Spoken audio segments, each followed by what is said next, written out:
வணக்கம் மக்களே. இந்த வீடியோல நம்ம சில பங்குகள் பற்றியான அப்டேட்ஸ் எல்லாம் டிஸ்கஸ் பண்ண போறோம். அதெல்லாம் நம்ம பார்க்கறதுக்கு முன்னாடி மார்க்கெட்டோட பெர்ஃபார்மன்ஸ பார்ப்போம். இன்னைக்கு நம்ம மார்க்கெட் இப்ப வரைக்கும் ஒரு நெகட்டிவ் பெர்ஃபார்மன்ஸ போஸ்ட் பண்ணிட்டு இருக்கு. நிஃப்டி 50 ஃப்ளாட்டா இருக்கு. ஆனாலும் இதுக்கு முன்னாடி பாசிட்டிவா இருந்த நிஃப்டி இப்போ பார்க்கும்போது நெகட்டிவ்க்கு டர்ன் ஆயிருக்கு அண்ட் ஃப்ளாட்டான ஒரு பெர்ஃபார்மன்ஸை போஸ்ட் பண்ணிட்டு இருக்கு. அதே நேரத்தில் பேங்க் நிஃப்டி கிட்டத்தட்ட ஒரு 250 பாயிண்ட்ஸ் வரைக்கான சரிவை போஸ்ட் பண்ணிட்டு இருக்கு. நேற்று அமெரிக்கா மார்க்கெட் சரிவு, காலையில் கொரியா மார்க்கெட் சரிவு. பட் இதெல்லாம் பார்க்கும்போது ஏஐ ரிலேட்டடான இடத்துல தான் சரிவு இருந்தது. நேற்று இதை பற்றி நம்ம பேசியிருந்தோம்.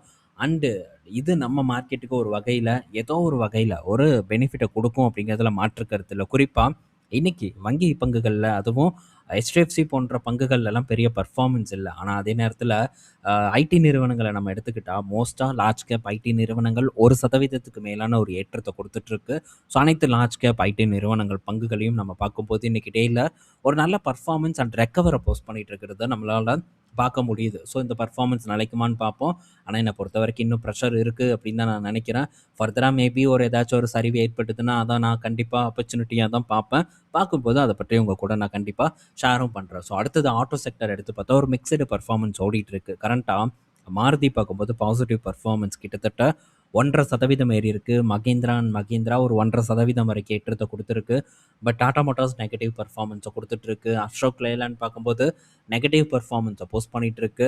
ஸோ இந்த ஹியூண்டாய் பார்க்கும்போது இன்னைக்கு டேல நல்ல பர்ஃபார்மன்ஸ். ஆனால் ஹியூண்டாய் எல்லாம் எதுக்கு தான் ஏற்றுறானுங்க அப்படின்ட்டு தெரியல. ஸோ சரிவடையணும் ஹியூண்டாய் என்னை பொறுத்த வரைக்கும். ஸோ சரிவடைஞ்சதுன்னா ஒரு வாய்ப்பு நமக்கு இந்த இடத்துல டெஃபினட்டாக உண்டாகும். ஸோ அண்ட் இன்னொரு டேட்டா இருக்குது ஆட்டோ செக்டரை பற்றி. அதை நம்ம வீடியோவோட மிட்டில் பார்ப்போம். அதுக்கு முன்னாடி எஃப்எம்சிஜி பார்க்கும்போது ஃப்ளாட் டு நெகட்டிவான பர்ஃபார்மன்ஸ் தான் இப்போ வரைக்கும் நடந்துட்டுருக்கு. ஸோ ஹெச்யூஎலை பற்றி நேற்றே டிஸ்கஸ் பண்ணோம். ஐடிசி 1% மேலான ஏற்றத்தை இப்போ வரைக்கும் டெலிவர் பண்ணிட்டு இருக்கு. ஸோ ஐடிசி பார்த்தீங்கன்னா இப்போ ஒரு கதை பெரிய அளவுக்கு பார்த்தீங்கன்னா தொடர்ந்து ஃபேமஸ் ஆகிட்டு இருக்கு அண்ட் ட்ரெண்ட் ஆகிட்டு இருக்கு. அதை பல இன்வெஸ்டர்ஸும் பார்த்தீங்கன்னா அக்செப்ட் பண்ணவும் ஆரம்பிச்சிட்டாங்க. ஸோ என்ன கதைன்னா ₹200 ஸ்டோரி தான். ஸோ வேறன்னு நினச்சிக்காதீங்க. ஸோ ₹200 ஐடிசி போகும் அப்படிங்கிற ஒரு எதிர்பார்ப்பு அனைவரையும் சென்றடைந்து விட்டது அப்படிங்கிறத இந்த இடத்துல நான் ஆணித்தனமாக சொல்லுவேன். ஏன்னா அதை பற்றி பேசும்போதெல்லாம் பெரிய அளவுக்கான கரகோஷங்கள் ரீட்டைல் இன்வெஸ்டர் கிட்டேருந்து வந்துட்டுருக்கு. ஸோ அனைவர் மத்தியிலும் பார்த்தீங்கன்னா இதை எதிர்பார்த்துட்டாங்க. அண்டு இந்த எதிர்பார்ப்போடு தான் தொடர்ந்து காத்துட்ருக்காங்க. ஸோ அது அவங்களுடைய முதலீட்டை டெஃபினட்டாக பாதிக்கும் அப்படிங்கிறது என்னோட ஒரு கருத்து. ஸோ வெயிட் பண்ணுவாங்க வாங்கணும்னு நினைக்கிறவன். 450 யாரும் வெயிட் பண்ண மாட்டாங்க. அது ₹270 இருக்கும்போது டெஃபினட்டாக பலரும் பார்த்தீங்கன்னா வெயிட் பண்ணுவாங்க. ஏன்னா எல்லாரும் ₹200 அப்படிங்கிறாங்களே, அந்த காரணத்தினால ஸோ வெயிட் பண்ணலாம். 200 வரும்போது நல்ல ஒரு பையிங் நம்ம பண்ணிக்கலாம் அப்படிங்கிற ஒரு திட்டத்தோட காத்துட்டு இருக்கக்கூடியவர்கள் அதிக பேர் இருப்பாங்க. ஏன்னா இது என்னத்தை போய் பர்ஃபார்ம் பண்ண போகுது அப்படிங்கிற ஒரு எண்ணம் பலருக்கும் இருக்கும். ஆனால் ஸோ அதெல்லாம் உடைக்கிறதுக்காக தான் கிட்டத்தட்ட 7 மாதத்துக்கு முன்னாடி, ஸோ இப்போ பலரும் பார்த்தீங்கன்னா ₹200 போகும் அப்படின்ட்டு பேசலாம். ஆனால் ஒரு 7 மாதத்துக்கு முன்னாடி ஸோ இதை பற்றி நம்ம டிஸ்கஸ் பண்ணோம். திட்டமிடல் எவ்வளோ முக்கியம் அப்படிங்கிறதுக்கான ஒரு சரியான சான்று இந்த வீடியோ. மேபி டைம் இருந்ததுன்னா போய் செக் பண்ணி பாருங்கள். ஸோ இதெல்லாம் கண்டிப்பாக உங்களுக்கு ஏதோ ஒரு வகையில் ஒரு நாலேஜை ஏற்படுத்தும் அப்படிங்கிறது தான் என்னோட ஒரு நம்பிக்கை. ஸோ அப்போது அந்த விஷயத்தை டிஸ்கஸ் பண்ணும்போது மேபி போகலாம், இதை பற்றி பிளான் பண்ணுங்கன்ட்டு டிஸ்கஸ் பண்ணும்போது ஸோ பெரிய அளவுக்கான எதிர்ப்பு இருந்தது. ஸோ ஐடிசியோட ஃபேன்ஸ் எல்லாம் பார்த்தீங்கன்னா கொந்தளிச்சாங்க. இப்போ அந்த கொந்தளிப்பு எங்கே அப்படின்னு பார்த்தா அடங்கிருச்சு, அவ்வளோதான். ஸோ அந்த கொந்தளிப்பெல்லாம் அது நல்லா பர்ஃபார்ம் பண்ணும்போது இருந்ததே தவிர இறங்க ஆரம்பித்ததும் யாருக்கும் நம்பிக்கை இல்லை. ஸோ இதுதான் ஷேர் மார்க்கெட். ஸோ இதுதான் ரீட்டைல் இன்வெஸ்டர்ஸோட மைண்ட் செட் அப்படிங்கிறத கண்டிப்பாக புரிஞ்சுக்கணும் அப்படிங்கிறக்காக தான் இதை நான் டிஸ்கஸ் பண்ணுறேன். அது போக இதை இப்போ பேசுகிறதுக்கான மெயின் ரீசன், நேற்று ஒரு நண்பர் கருத்து பதிவு பண்ணியிருந்தார். என்னென்னா ஸோ பரிதாபங்களில் ஐடிசியை ஓட்டியிருந்தாங்க அப்படின்ட்டு நானும் பார்த்தேன். ஸோ அதை திரும்ப பார்த்தீங்கன்னா கலாய்க்க ஆரம்பிச்சுட்டாங்க. என்ன ஐடிசியில் போட்டியா, அவ்வளோதான் போ அப்படிங்கிற மாதிரி ஸோ கிண்டல் பண்ணுற மாதிரி இருந்தது. ஒரு 4 வருடத்துக்கு முன்னாடி இதே ஒரு நிலைமையில தான் ஐடிசி இருந்தது. ஸோ ஒவ்வொரு டைமும் பர்ஃபார்ம் பண்ணாதப்ப இன்வெஸ்டர் பார்த்தீங்கன்னா ஒரு பர்ஃபார்ம் பண்ணாத பங்குகளை கேவலமாக தான் பார்ப்பாங்க. அதில் முதலீடு பண்ணுறதுக்கு தயக்கத்தை காட்டுவாங்க. ஆனால் அதுதான் சரியான ஒரு நேரம் அப்படிங்கிறத கண்டிப்பாக உணர்ந்துக்கணும்.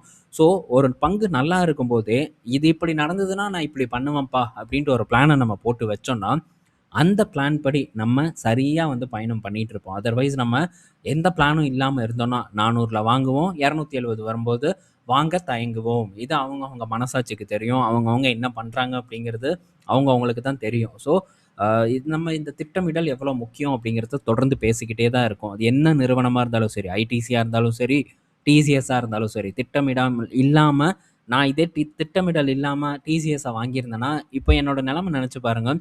கண்டிப்பாக பயந்து நடுங்கியிருப்பேன். நான் எக்ஸ்பெக்ட் பண்ண ப்ரைஸில் தான் ஆரம்பித்தேன். ஆனால் என்கிட்ட பிளான் இருந்தது. ஸோ இப்படி நடந்தால் இப்படி நான் பண்ணுவேன் அப்படின்ட்டு பிளான் மட்டும் இல்ல, அதுக்கேத்த ஃபண்டும் என்கிட்ட இருந்தது. ஸோ இத நம்ம பண்ணும்போது, நம்மளுடைய ஒரு பாத்துல கிளியரா வந்து நம்மளால தொடர்ந்து முடியும்.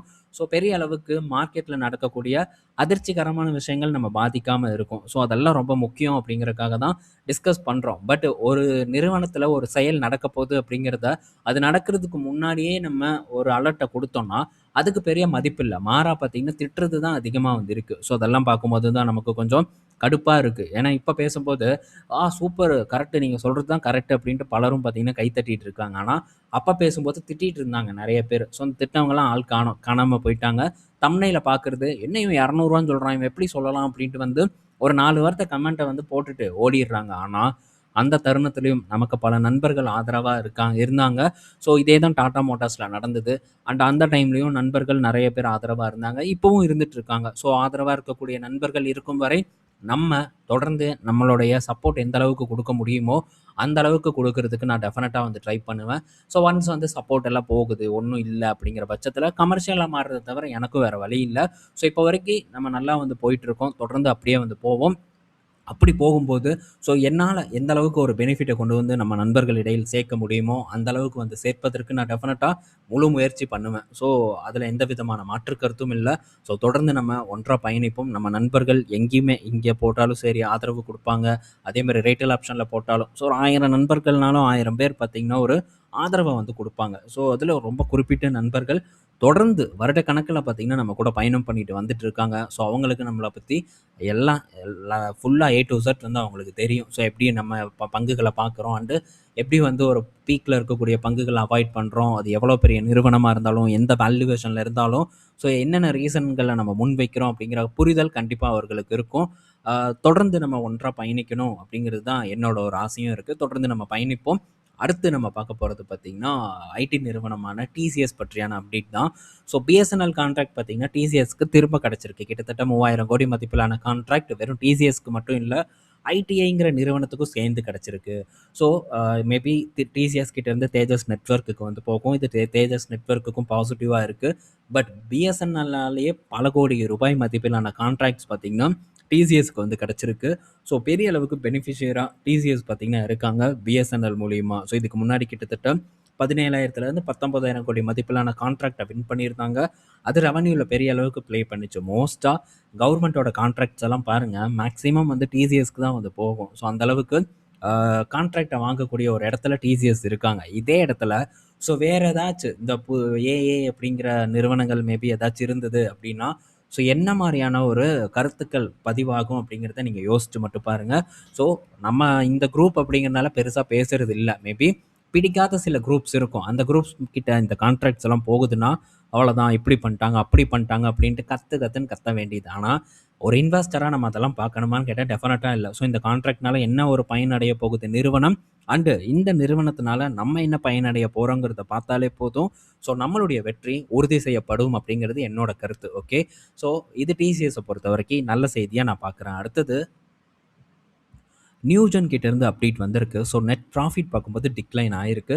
ஸோ இது வந்து குவார்டர் ஆன் குவார்ட்டர்ல டிக்ளைன் ஆயிருக்கு. பட் இதே வந்து நம்ம இயர் ஆன் இயர் கூட கம்பேர் பண்ணும்போது ஸோ கொஞ்சம் வந்து உயர்ந்திருக்கு. இருந்தாலும் ஒரு ஃப்ளாட்டான பெர்ஃபார்மன்ஸ் தான். ஸோ இவங்க ஆனுவிட்டி பேஸ்டு ரெவென்யூ இருக்கக்கூடிய ஒரு நிறுவனம்ங்கிற காரணத்தினால தான் ஸோ இந்த மாற்றம் நடந்துட்டு இருக்கு. Okay. So quarter on quarter decline ஆகிறதுக்கான ரீசன் ஸோ போன காலாண்டில் 106 கோடி. ஸோ இது ஒவ்வொரு டைமும் இந்த மாதிரி பர்ஃபார்மன்ஸ் பண்ணுறதுக்கான ரீசன் ஸோ முன்னாடியே சொன்ன மாதிரி ஆனுவிட்டி பேஸ் இந்த சாஸ் சப்ஸ்கிரிப்ஷன் இந்த மாதிரியான ஒரு பேஸில் போயிட்டு இருக்கக்கூடியதுனால இப்படி இருக்குது. ரெவன்யூ அண்ட் ப்ராஃபிட் பார்க்கும்போது இந்த அளவில் வந்து இருக்குது. இருந்தாலும் ஒரு ஃப்ளாட்டான ஒரு பர்ஃபார்மன்ஸ் தான் போஸ்ட் பண்ணிட்டு இருக்காங்க இந்த நியூஜென். ஸோ இந்த நியூஜென் பொறுத்த வரைக்கெல்லாம் நம்ம ஒரு நல்ல ஒரு அடிமட்டத்தில் பிடிச்சாதான். ஸோ இப்போ எப்படி பாருங்கள், லார்ஜ் கேப் ஐடி நிறுவனங்கள் 12,000 கோடி சம்பாதிக்கிற டிசிஎஸ் பார்க்கும்போது 15 பி 14 பியில் இருக்குது. இந்த நிறுவனம் 25 பியில் ட்ரேட் ஆகிட்டு இருக்கு. கால கொடுமடா அப்படிங்கிற மாதிரியான நிலமையில இதுகெல்லாம் ஓடிட்டு இருக்கு. ஸோ இதெல்லாம் கரெக்ட் ஆகாமல் இது பக்கம் கை வைப்பது கரண்ட்டில் கை வைக்கிற மாதிரி பெரிய ஒரு ஆபத்தை நமக்கு அள்ளி கொடுத்துருங்கிறத ஞாபகத்தில் வச்சுக்கணும். ஸோ அடுத்தது பார்த்தீங்கன்னா ஏஞ்சல் லோனோட ரிசல்ட் வந்திருக்கு. ஏஞ்சல் லோனோட பர்ஃபார்மன்ஸ் பார்க்கும்போது டிக்ளைன் ஆயிருக்கு. குறிப்பாக மார்ஜின் தான் ஒரு பெரிய இம்பேக்ட் ஏற்படுத்தியிருக்கு. 2% கீழ சரிவடைஞ்சிருக்கு. ஸோ இவங்களுடைய ப்ராஃபிட் வந்து குறைவதற்கான காரணம் 231 கோடி பண்ணியிருக்காங்க. ஸோ குறிப்பா இவங்க ப்ராஃபிட் குறைவதற்கான காரணம்னு பார்த்தா, இந்த அட்வர்டைஸ்மென்ட்டோட எக்ஸ்பென்ஸ் கொஞ்சம் அதிகமா இருக்கு. இது ஒரு மெயின் ரீசன். இத போன காலாண்டே அவங்க சொல்லிட்டாங்க. அது போக கிளையன்ட் பேஸ் அடிஷன் பார்க்கும்போது கொஞ்சம் ஸ்ட்ரகிள் ஆயிட்டு இருக்கு. மத்தபடி வெல்த் மேனேஜ்மென்ட் பிசினஸ், ஸோ அந்த எம்டிஎஃப் இதெல்லாம் நல்லா போயிட்டு இருக்கு. அசெட் மேனேஜ்மென்ட் பிசினஸ் இது எல்லாமே அட்டகாசமான ஒரு வளர்ச்சிய பார்த்தீங்கன்னா பதிவு பண்ணிட்டு இருக்காங்க. இது ஏஞ்சல் ஒன்ன பொறுத்தவரைக்கும் நல்ல செய்தி. அடுத்தது டாடா மோட்டார்ஸ் கிட்ட இருந்து. டாடா மோட்டார்ஸ் மட்டும் இல்ல, ஆட்டோ செக்டார் நம்ம முன்னாடியே சொன்னோம்ல, ஆட்டோ செக்டாரோட பெர்ஃபார்மன்ஸ் வந்து ஏப்ரல் டூ ஜூன் இந்த ஃபர்ஸ்ட் குவார்ட்டர் எப்படி இருக்கு, இதே போன வருடம் பார்க்கும்போது ஃபர்ஸ்ட் குவார்ட்டர்ல எப்படி இருந்ததுன்னு நம்ம பார்க்கும்போது 2 நிறுவனங்கள் தான் நல்ல பெர்ஃபார்மன்ஸ பண்ணியிருக்கு. ஒண்ணு டாடா மோட்டார்ஸ், இன்னொன்னு மாருதி சுசுகியா இருக்கு. ஸோ டாடா மோட்டார்ஸ் 45% பார்த்தீங்கன்னா க்ரோவ் ஆயிருக்கு. ஸோ போன காலாண்டுக்கும் இந்த வருடத்தில் இருக்கக்கூடிய காலாண்டுக்கும். இதே மாருதி சுசுகி 33% க்ரோவ் ஆயிருக்கு. ஸோ மகீந்திரா பார்க்கும்போது கிட்டத்தட்ட 15%, டொயோட்டா ஒரு 10%. ஸோ அதுக்கான ரீசனும் மாருதி சுசுகியோட சில மாடல்ஸ் தான். ஹியூண்டாய் பார்க்கும்போது பாவப்பட்ட நிலைமையில இருக்கானுங்க. பரிதாபமான நிலைமையில இருக்காங்க. ஆனா இத போட்டு இன்னைக்கு ஏத்திட்டு இருக்காங்க. பட் இது கரெக்ட் ஆகணும் அப்படிங்கிறத நம்ம கண்டிப்பா உணர்ந்துக்கணும். ஸோ இப்போ மாருதி சுசுகியோட சேல்ஸ் பார்க்கும்போது சூப்பரான ஒரு குரோத்த குடுத்துருக்காங்க. ஏன்னா, ஸோ கொஞ்சம் நஞ்ச வெஹிக்கிள்ஸ் எல்லாம் வந்து முன்னேறல. கிட்டத்தட்ட 1,28,000 வண்டி கிட்ட பார்த்தீங்கன்னா அதிகமா வித்திருக்காங்க. சாதாரண விஷயமா? ஏன்னா இந்த அளவுக்கு வால்யூம் பண்றவங்களோட குரோத் பார்க்கும்போது பெரிய அளவுக்கு இருக்காது. ஆனா மாருதி சுசுகிக்கு பெரிய அளவுக்கான ஒரு குரோத் பார்த்தீங்கன்னா இருக்கு. அதே நேரத்தில டாடா மோட்டார்ஸோட குரோத்தும் நல்லா இருக்கு. ஸோ டாடா மோட்டார்ஸ் பெர்ஃபார்மன்ஸ் ஒவ்வொரு மாசமும் பார்த்தீங்கன்னா தொடர்ந்து முன்னேறிட்டே தான் வந்துட்டு இருக்கு. போன வருடத்தோடலாம் கம்பேர் பண்ணும்போது. மகேந்திரா பார்க்கும்போது போன வருடமே நல்லா பெர்ஃபார்ம் பண்ணியிருந்தது. அதனால அவங்களுடைய வளர்ச்சி பார்க்கும்போது இந்த டைம் கொஞ்சம் குறைவா இருக்கு. அது மட்டும் இல்ல. ஸோ டாடா மோட்டார்ஸ் மகேந்திராவை இப்போ ஓவர்டேக் பண்ணிட்டாங்க. அதுவும் ஒரு முக்கியமான ஒரு விஷயம் தான். ஸோ ஹியூண்டாய் அது அவ்வளோதான், ஐசியூல கிடைக்கிற மாரி கிடக்குது. ஸோ அடுத்தடுத்து லான்ச் பண்ணக்கூடிய மாடல்ஸ் அவங்களுக்கு வெற்றியே தரலன்னா, ஹியூண்டாய் கொஞ்சம் கஷ்டமான நிலைமைக்கு போறதுக்கான வாய்ப்பு ரொம்ப அதிகமா இருக்கு. ஸோ இப்போதைக்கு 2 நிறுவனங்கள் பெட்டர் பெர்ஃபார்மன்ஸ போஸ்ட் பண்ணியிருக்கு. இது கன்டின்யூ ஆகுமாங்கிறத வெயிட் பண்ணி நம்ம பார்ப்போம். அடுத்தது ஒன்சோர்ஸ் கிட்ட இருந்து அப்டேட்டு. ஸோ ஒன்சோர்ஸ் பார்த்தீங்கன்னா, ஜெர்மன சேர்ந்த ஃபார்மைகான் அவங்ககிட்ட இருந்து ஒரு கான்ட்ராக்ட் மேனுஃபேக்சரிங்க வின் பண்ணியிருக்காங்க. ஸோ பயோசிமிலர் பார்த்தீங்கன்னா, இந்த ஃபார்மைகானுக்கு வந்து மேனுஃபேக்சர் பண்ணி தரப்போறாங்க. ஸோ இது ஒன்சோர்ஸ்க்கு பார்த்தீங்கன்னா, ஒரு மிகப்பெரிய ஒரு செய்தியா வந்து பார்க்கப்படுது. ஸோ இந்த ஒன்சோர்ஸ் செமக்ளூடைட்ல ஆல்ரெடி பார்த்தீங்கன்னா, கான்ட்ராக்ட் மேனுஃபேக்சரிங் லீடரா வந்து இருக்காங்க. ஸோ அதை தொடர்ந்து பல கான்ட்ராக்ட்ஸும் வின் பண்ணிட்டு இருக்காங்க. ஸோ இந்த நிறுவனத்த பற்றியெல்லாம் நான் தெளிவா டிஸ்கஸ் பண்ணியிருக்கேன் இதுக்கு முன்னாடி. அண்டு இத பற்றிய ஆர்டிக்கிளும் நான் போஸ்ட் பண்ணியிருக்கேன். எப்போ முன்னாடியே போஸ்ட் பண்ணியிருக்கேன். மேபி இன்ட்ரெஸ்டடா இருந்தா போய் நம்ம வெப்சைட்ட ரிசர்ச் செக் பண்ணி பாருங்க. ஸோ அதிலிருந்து சில புரிதல்கள் வந்து ஏற்படும். ஸோ அது போக நம்ம வீடியோஸும் போஸ்ட் பண்ணியிருக்கோம். செக் பண்ணி பாருங்க. ஸோ டெஃபினட்டா புரிதல் பார்த்தீங்கன்னா ஏற்படும். ஓகே. ஸோ இது நல்ல செய்தி. ஒன் சோர்ஸ் பட் பெரிய மாற்றம் இன்னைக்கு பங்குல ஏற்படல. அடுத்தது ஸோ டாடா குரூப் பார்த்தீங்கன்னா, இப்போ ஷிப் பில்டிங் வெஞ்சர் வந்து ஆரம்பிக்க போறதா ஒரு அறிவிப்பு வந்து குடுத்துருக்காங்க. ஸோ இதில ஷிப் பில்டிங்கும் பண்ண போறதாவும், ஷிப்ப வந்து ரிப்பேர் பண்ண போற ஒரு விஷயத்தையும் பண்ண போறதாவும் அறிவிப்பு குடுத்துருக்காங்க. கேரளால வந்து பண்ண போறாங்க. ஸோ இது ஒரு பெரிய விஷயம் தான் இந்த டாடா குரூப்ப பொறுத்தவரைக்கும். ஏன்னா, எண்ணற்ற தொழில்கள்ல பார்த்தீங்கன்னா, இந்த நிறுவனம் இருக்காங்க. ஸோ ஒரு மிகப்பெரிய ஒரு விஷயம். பார்க்கும்போதே ரொம்பவே பிரமிப்பா வந்து இருக்கு. அதில எந்த சந்தேகமும் வந்து இல்ல. ஸோ இதுக்கு முன்னாடி டைட்டன் ஸ்டோரி எதுலயோ யூடியூப்ல நான் பார்த்துட்டு இருந்தேன். சூப்பரா இருந்தது அந்த ஸ்டோரி பார்க்கறதுக்கும். ஸோ டைம் இருந்ததுன்னா நீங்களும் போய் செக் பண்ணி பாருங்க. அண்டு இப்போ புது புது பிசினஸ் எல்லாம் பார்க்கும்போது, ஸோ ஒரு நல்ல வளர்ச்சி அடையணும் அப்படிங்கிறது தான் என்னோட ஒரு ஆசையா இருக்கு. ஸோ குளோபல் ஸ்டாண்டர்டுக்கு, குளோபல் நிறுவனங்களுக்கு போட்டியளிக்கக்கூடிய வகையில இந்திய நிறுவனங்கள் அமையணும் அப்படிங்கிறது என்னோட ஒரு எதிர்பார்ப்பா இருக்கு. ஸோ டெஃபினட்டா அத டாட்டா கொண்டு வருவாங்க. அண்ட் ரிலையன்ஸும் கொண்டு வருவாங்கங்கிறது என்னுடைய ஒரு நம்பிக்கையாவும் வந்து இருக்கு. ஸோ பார்ப்போம். என்னென்ன மாரியான பெனிஃபிட் இந்த நிறுவனங்கள் புது பிசினஸ்னால அடைய போறாங்க அப்படிங்கிறத. ஸோ அடுத்தது இன்னொரு ஒரு முக்கியமான விஷயம் என்னன்னா, ஒன் பிளஸ் பார்த்தீங்கன்னா, இந்தியாவ விட்டு போறதுக்கான வாய்ப்பு இருக்கு அப்படிங்கிற ஒரு எதிர்பார்ப்பு போயிட்டு இருக்கு. ஸோ இப்போ யுஎஸ் அண்ட் யூரோப்ல இருந்து ஒன் பிளஸ் வந்து எக்ஸிட் ஆக போறாங்களாமா. இப்போ வரக்கூடிய ஒரு 1 வாரம் 2 வாரத்துல. அடுத்தது இந்தியாலயும் வந்து எக்ஸிட் ஆகலாம் அப்படிங்கிற திட்டம் இருக்கிறதா சொல்றாங்க. ஒரு காலத்துல இந்த ஒன் பிளஸ் பிராண்ட் எப்படி இருந்தது அப்படிங்கிறது அனைவருக்கும் தெரிஞ்ச ஒண்ணு. என்னைக்கு இந்த ஓப்போக்காரன் கைக்கு போச்சோ, அன்னைக்கு முடிஞ்சது. அன்னைக்கு ஆரம்பிச்சது இந்த நிறுவனத்துக்கு பீட இன்னும் வரைக்கும் பார்த்தீங்கன்னா, தொடர்ந்துகிட்டே இருக்கு இந்த ஒன் பிளஸ்ஸ. ஸோ ஒரு முக்கியமான பிராண்டா இருந்ததுங்க ஒன் பிளஸ் பொறுத்தவரைக்கும். கேமரால அடிச்சுக்க முடியாத அளவுக்கான ஒரு குவாலிட்டிய கொண்டு வந்தாங்க. ஆப்பிள், சாம்சங்குக்கு போட்டியா வந்தது. ஸோ நல்ல விற்பனை நடந்தது. இப்போ இந்த நிறுவனத்த முடிச்சுட்டாங்க. ஸோ கம்ப்ளீட்டா பார்த்தீங்கன்னா, முடிஞ்சே போச்சு அப்படின்னு நம்ம சொல்லலாம்.